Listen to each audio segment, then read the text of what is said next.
शिर्डीच्या आंतरराष्ट्रीय विमानतळाजवळ गुंजाळ वस्तीवरती दुहेरी हत्याकांडाच्या घटना जी आहे ती घडलेली आहे। त्यामुळं अगदी खळबळ उडालेली आहे की ही नेमकी हत्या कशातनं झाली आहे। मी आता त्या घटनास्थळावरती आहे। आपण जर बघितलं तर भोसले कुटुंबीय हे जे शेतकरी कुटुंब या ठिकाणी राहतं आणि आजूबाजूला जास्त लोकवस्ती नाही आहे। पहाटेच्या दरम्यान खरं इथं हल्ला झाल्याचं प्राथमिक अंदाज आहे।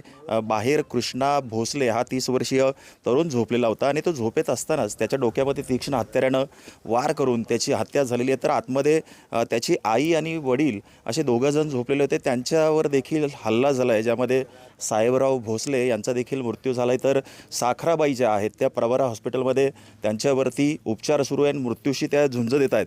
मात्र ही घटना नेमकं कशातनं घडली आहे, दरोड्याच्या उद्देशानं हे सगळं झालं आहे का, की पूर्ववैमनस्यातनं हे सगळं झालं आहे, याचा आता पोलीस तपास करत आहेत।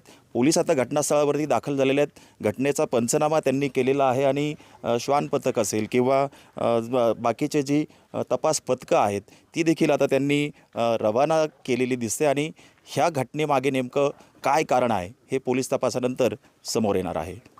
हरीश दिमोटे, न्यूज 18 लोकमत, अहिल्यानगर।